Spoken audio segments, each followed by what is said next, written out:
Janata Dal secular के साबिक सदर सीएम इब्राहिम के फर्जंद सीएम फैज़ आखिरकार कांग्रेस में शामिल हो गए हैं। इनसे बात करते हैं। पिछले असम्बली इंतखाबात में ये हुमनाबाद से जेडीएस के टिकट पर इंतखाबात लड़े थे, जिसमें उन्हें नाकामी हुई। उसके बाद कई दिनों बाद कयास आराइयाँ थी कि वो कांग्रेस में शामिल हो रहे हैं। अभी कुछ ही दिन पहले कांग्रेस में शामिल हुए हैं। काफ़ी अच्छे अंदाज में सीएम सिद्धरामैया, ख़ास करके ज़मीर अहमद खान साहब के क़यादत में ये ज्वाइन हुए हैं। उनसे बात करते हैं। सब डीके शिव कुमार, सीएम सिद्धरामैया और ज़मीर अहमद खान साहब तीनों मौजूद थे। बड़े पैमाने पर आपकी ज्वाइनिंग हुई है, क्या कहेंगे? अल्हम्दुलिल्लाह, अल्लाह का लाख लाख शुक्र। और ये मेरी खुशनसीबी है और काफ़ी सारे लोगों के इसमें दुआएं हैं साथ मेरे कि ऐसा एक मजमा, ऐसा एक ज्वाइनिंग का प्रोग्राम हुआ जहाँ पे डीके शिव, हमारे सदारत डीके शिव कुमार साहब ने, सिद्धरामैया साहब ने और ज़मीर अहमद साहब ने भी बहुत ही प्यार मोहब्बत और पूरे ओवरवेलमिंगली मुझे सपोर्ट कर ऐसा एक फ़ील करवाया कि कहीं ना कहीं आगे आने वाले हर नौजवानों को ये एक मैसेज है, एक संदेश दिया है कांग्रेस पार्टी ने कि नौजवानों, तुम लोग आगे बढ़ो, हम तुम्हारे साथ हैं। आप सियासत में हकदार है, हिस्सेदार है और हर एक मुकाम पर आपके साथ हाथ जोड़कर आपको उठाने वाले हमारे लीडर्स हैं। आज ये एक मैसेज मैं समझ चुका हूँ परसों एक कार्यक्रम से। तो मैं इन सब का तहे दिल से बहुत शुक्रगुजार हूँ कि मुझे एक ऐसा एक प्रोग्राम में मुझे सबके सामने और पूरे अवाम कर्नाटक के बहुत सारे शख्सियत वहाँ पे थे, उन सब के बीच में मुझे इतनी इज़्ज़त अफजाई कर मुझे ज्वाइनिंग करवाया। और ये एक बहुत बड़ा एक मैसेज है पूरे नौजवानों को, सिर्फ मेरे लिए नहीं, सारे रियासत कर्नाटक के बल्कि सारे मुल्क के नौजवानों की, कि आप लोग भी आगे बढ़कर, कांग्रेस में ये ताकत है कि लीडरशिप को बढ़ाने की, ख़ासकर नौजवान लीडरशिप को बढ़ाने की। बिल्कुल, जब आपका ज्वाइनिंग प्रोग्राम हो रहा था मैं भी उसमें शामिल था। मुझे वो स्टेटमेंट्स याद आ रहे थे। जब इंतखाबात हो रहे थे तो ज़मीर अहमद खान साहब का स्टेटमेंट था कि सीएम इब्राहिम साहब अपने फर्जंद का करियर ख़राब कर रहे हैं, वहाँ से नहीं जीतेंगे, वहाँ से इलेक्शन नहीं लड़ाना चाहिए था। आपके भी कुछ बयान आए थे, क्या कहेंगे? कुछ याद है आपको? नहीं, बिल्कुल, क्योंकि वो तजुर्बेदार है, वो भी काफ़ी 20-25 साल से वो भी पॉलिटिक्स में है, उनका एक तजुर्बा है, उनका एक अनुभव है। हाँ, तो सियासत में इलेक्शन लड़ा जाता है जीतने के लिए, और हर एक इलेक्शन जीतने के लिए लड़ा जाता है। और मेरा भी कम टाइम में, और मैं इसलिए अपने देवड़ा साहब का भी शुक्रगुजार हूँ, कुमार स्वामी साहब भी, उन्होंने मुझे एक मौका दिया हुमनाबाद में खासकर, और पार्टी के अध्यक्ष मेरे वालिद जो थे, इन सारे लीडरों ने मिलकर एक तीर्मान किया कि हुमनाबाद में जाकर तुम इलेक्शन खड़ने का मुझे एक मौका दिया, क्योंकि जबकि हुमनाबाद में खड़ने का मेरा एक खुद का एक इरादा था, किसी से दबाव नहीं था, मेरा एक खुद का एक इरादा था। और वहाँ पे इलेक्शन लड़ने से 700 किलोमीटर दूर बेंगलुरु से, ना तो मेरा ननियाल है, ना मेरा ससुराल है, ना मेरा ददियाल है, कुछ भी नहीं, उसके बावजूद एक उम्मीद से, एक हिम्मत से उतने दूर जाकर एक इलेक्शन लड़ा, और वहाँ के लोगों ने मेरा हाथ नहीं छोड़ा। भले जीता नहीं, लेकिन 27,000 वोट तक मुझे मेरे और प्यार मोहब्बत से मुझे, मेरे पे भरोसा कर मुझे वोट दिए। और जीतना अलग, एक वेव अलग था, क्योंकि हारने के कोई बहुत ही ज़्यादा कारण होते, जीतने के लिए बस एक कारण बस है, हारने के लिए काफ़ी ज़्यादा कारण मिल जाते हैं। तो अल्लाह की क्या मसलियत थी उसमें, खैर के फ़ैसले होते हैं कभी भी अल्लाह पे, मैं अल्लाह की ज़ात पे भरोसा रखने वाला हूँ, खैर के फ़ैसले, शायद वो खैर के लिए मेरी हार हुई। तो आज कांग्रेस पार्टी में ज़मीर साहब का स्टेटमेंट मुझे याद है बिल्कुल, क्योंकि ये चंद बातें होती है, तजुर्बेदार बातें होती है। उन्होंने कहा था बच्चे का फ्यूचर ख़राब कर रहे हैं, वो बच्चा अच्छा बच्चा है, याद है मुझे भी थोड़ा। अल्हम्दुलिल्लाह, ज़मीर साहब मेरे को अब से नहीं, मुझे काफ़ी 10-12 साल से देख रहे हैं, और उनके सामने मैं पल बढ़ा हूँ, वो भी देखे हैं कि क्या हमारा काफ़ी नज़दीकी संपर्क है।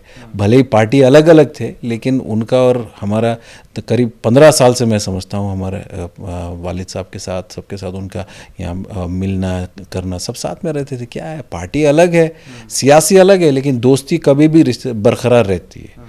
तो वो मेरे बड़े भाई हैं, उन्होंने मुझे सही एक मौका फिर से दिया है उन्होंने, और मुझे हर एक मोड़ पर, हर एक इस पर मुझे गाइड कर रहे हैं अभी।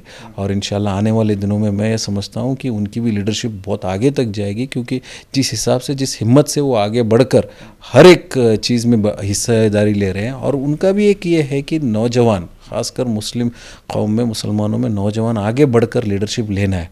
और मैं ये मुबारकबाद भी देता हूँ उनको कि ऐसा एक सियासतदान है, उनको हिम्मत के अलावा एक जज्बा भी है कि आगे इसको लीडरशिप को बढ़ाना करके। तो मैं शुक्रगुजार हूँ उनका। बिल्कुल, सेकेंड लाइन लीडरशिप को बढ़ाना बेहद ज़रूरी है, लेकिन एक सवाल आपकी ज्वाइनिंग के बाद लोगों में आ रहा है कि सीएम इब्राहिम आखिर क्या करेंगे? जेडीएस के साथ तो उनकी बन नहीं रही है, आजकल जो है इख्तलाफ चल रहे हैं, पार्टी से निकाले गए हैं एक दूसरे को। अब आगे जो है सीएम इब्राहिम का क्या होगा, चूंकि आप ज्वाइन हो गए हैं, क्या आपने अपने वालिद साहब की इजाज़त के साथ ज्वाइन हुए हैं या अपना फैसला आप खुद लिए हैं? देखिए, जहाँ तक सियासत के बात, वो वालिद साहब है मेरे सर के ताज है, उसमें दो राय नहीं है। मेरे वालिद हैं, बड़े बुज़ुर्ग हैं और पिछले 50 साल का उनका अनुभव है। और उनका करियर अगर देखेंगे आप, कभी भी खड़े हुए पानी जैसा नहीं है, वो बहता पानी है। एक बार अगर कहीं डाउन होता है तो कहीं ना कहीं फिर उनका अप होता है। ये खुदा का एक बहुत बड़ा करम रहा है। और उनके पॉलिटिकल करियर पर या उनके पॉलिटिकल फ्यूचर पर मैं कमेंट करना बिल्कुल गलत बात होगी, क्योंकि उनका स्ट्रैटेजी अलग होता है, उनके डिस्कशंस उनके। और मेरा तो पिछले कई थोड़े दिनों के या महीनों का मेरा तजुर्बा है। हाँ, वो एक्टिव है, एक्टिव रहेंगे और उनका एक थॉट प्रोसेस है। और आज मैं समझता हूँ कि हम जैसे नौजवानों को इसको अगर इक़्तिदा में अगर आना है, कांग्रेस के साथ देकर एक ही ख़याम है कि इंडिया अलायंस को स्ट्रेंथन करें। और वालिद साहब ने भी क्लियर कर दिया है कि हम जो भी है बीजेपी के ख़िलाफ़ क्यों कर रहे हैं और कम्युनल फोर्सेस के ख़िलाफ़ कर रहे हैं। और जेडीएस से छोड़ने का एक ही उनका मकसद ये रहा था, क्योंकि उन्होंने अपने आइडियोलॉजीज़ पे कॉम्प्रोमाइज़ कर दिए। जेडीएस जो जनता दल सेकुलर बोला जाता था, वो अभी जनता दल संघी हो गया है। और दिन ब दिन वो संघ पार्टी का जो आरएसएस की आइडियोलॉजी है, उस आइडियोलॉजीज़ पे वो अडॉप्ट कर रहे हैं और उनका वजूद ख़त्म हो रहा है। और आज तक उन्होंने सियासत अपने खुद के ज़ाती मफाद के लिए नहीं, बल्कि अपनी एक प्रिंसिपल और आइडियोलॉजी पे किया है। तो बिल्कुल सीएम इब्राहिम, तो इसलिए वो एक तीर्मान लेंगे आने वाले दिनों में, जो हक़ होगा, जो खैर होगा, अल्लाह देखेगा। मेरा सवाल ये था कि आपने इजाज़त तो ली थी कांग्रेस में जाने के लिए? बिल्कुल बिल्कुल, इजाज़त के बिना मैं वालिद साहब के कुछ भी काम नहीं करता। और तो ये लग रहा है कि फिर कुछ ही दिनों में सीएम इब्राहिम साहब भी ज्वाइन होने वाले हैं। नहीं, ऐसी कोई बात हुई नहीं है। ऐसी मेरे साथ या मेरे थ्रू कुछ भी ऐसी चर्चा हो नहीं रही है। लेकिन हाँ, उनका पूरा इसमें इजाज़त है कि तुम आगे बढ़ो, क्योंकि तुमने डिसाइड किया हुमनाबाद में इलेक्शन जाके कंटेस्ट करने का, तुम्हारी जिम्मेदारी, तुम्हारा एक तीर्मान था और वो सपोर्ट किया। वालिद होने के ये उन्होंने सपोर्ट किया। और अभी भी वालिद के एक एज अ फादर वालिद के इसमें पूरा वो मेरे साथ सपोर्ट कर रहे हैं। भले वो सियासत में शायद कांग्रेस में आज नहीं है, लेकिन कल आएंगे, परसों आएंगे, कहाँ इंडिपेंडेंट रहेंगे, वो उसके ऊपर मैं आज कमेंट नहीं कर सकता। अच्छा फैज़ साहब, ये बताएं कि ज़मीर साहब लगातार आपको ज्वाइन कराने से लेके पिछले 2 दिनों की अगर बात करें तो कई जगह पे आपकी मीटिंग्स भी हुई हैं, सीएम सिद्धरामैया से पर्सनली भी आप मुलाकात किए हैं, तो क्या कुछ जिम्मेदारी आपको मिलने वाली है? चूँकि इलेक्शंस चल रहे हैं तो कुछ कहा गया आपको, कुछ जिम्मेदारी दी जा रही है? देखिए, मुझे फर्स्ट ऑफ ऑल मेरे सामने जो लक्ष्य है, कम्युनल फोर्सेस को हमको डिफीट करना है। बीजेपी यहाँ पे आने से हमें क्या क्या नुकसान हो सकते हैं आगे आने वाली पीढ़ी को, हमारे कौम के लिए नहीं बट पूरे संविधान को। एक ही जो संविधान है, जो हर ज़ात को, हर सबको, यहाँ के जो इंडियन बोल के उन सबको जोड़ते हैं, संविधान का एक बहुत बड़ा ख़तरा है बीजेपी जब आने से। तो मेरे सामने एक ही लक्ष्य है, पहले बीजेपी को कैसे गिराना है।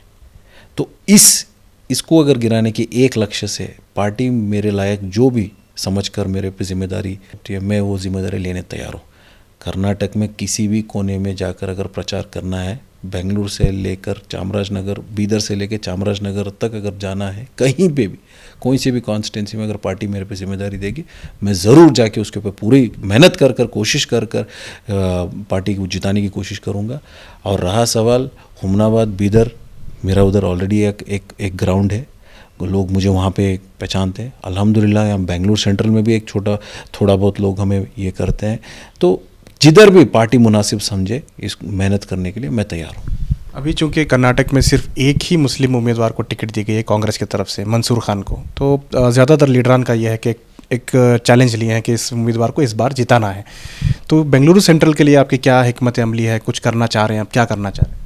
बिल्कुल, देखिए, सबसे इम्पॉर्टेंट ये है कि बेंगलुरु सेंट्रल में एक मुस्लिम उम्मीदवार को इस बार 28 सीट्स में एक मुस्लिम उम्मीदवार को टिकट दिया गया। इसलिए हम सबको सबसे इम्पॉर्टेंट ये है कि हम में से एक जीत के जाना है लोकसभा। वो हम में से एक है, मंसूर अली खान साहब हम में से एक है। इसीलिए हमको सब जोड़कर, सब साथ देकर उनको ज़्यादा से ज़्यादा वोट से उनको जिताकर लोकसभा में पहुंचना है। क्योंकि ये बस मंसूर अहमद साहब की जीत नहीं है, ये पूरे अवाम की जीत रहेगी, ख़ासकर पूरे मुसलमानों की जीत रहेगी। तो आज भी सवेरे मेरा चामराजपेट में प्रोग्राम में मैं शरीक हुआ था। बहुत अच्छा मजमा है बहुत अच्छी एक सिचुएशन बन रही है। दिन ब दिन हालात मंसूर साहब के यानी कांग्रेस के उम्मीदवार के फेवर में है, क्योंकि लोगों को एक चीज़ वो देख चुके हैं। पीसी मोहन साहब पिछले 3 बार यहाँ पे इलेक्शन जीते हैं, क्या उनका ग्राउंड से कुछ कनेक्शन ही नहीं है? उनको कुछ बोलने ही आता ही नहीं है, कुछ जो भी है सिर्फ मोदी मोदी मोदी। अरे मोदी साहब बैठे हैं दिल्ली में, आप यहाँ पे ग्राउंड में बेंगलुरु सेंट्रल के 3 बार आपको लोगों ने वोट दिया, आपने क्या डिफरेंस लाया यहाँ पे? उनको उस प्रोग्राम्स के बारे में बात करने के लिए कुछ है ही नहीं। जबकि अगर देखेंगे मंसूर अली साहब तो उनका पूरा का पूरा ताउन है एजुकेशन में, करीब 50,000 बच्चे तलबा उनके इदारों में पढ़ रहे हैं, वो तो ग्राउंड से कनेक्टेड है। मोहन साहब का क्या है, उनको पार्टी सिंबल अगर निकाल दो, मोदी का नाम निकाल दो, तो उनका कंट्रीब्यूशन ज़ीरो है। तो मंसूर अली साहब का अगर कंपेयर करेंगे लोगों का, अवाम, मैं हर जात के लोगों को ये बोल रहा हूँ, ऐसा नहीं कि मुसलमान या सिख ईसाई, ऐसे जब इदारे में उनके पढ़ रहे हैं वहाँ पे हर जात के लोग बच्चे पढ़ रहे हैं, तलबा पढ़ रहे हैं, ज़्यादा नॉन मुस्लिम्स है।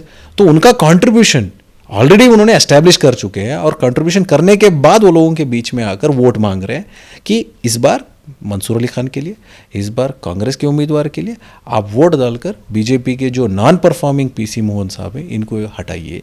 उनके पास एक ही इशू है, कम्युनलिज्म है, मोदी है, उसके बाद दिखाने के लिए उनके पास कुछ भी नहीं है।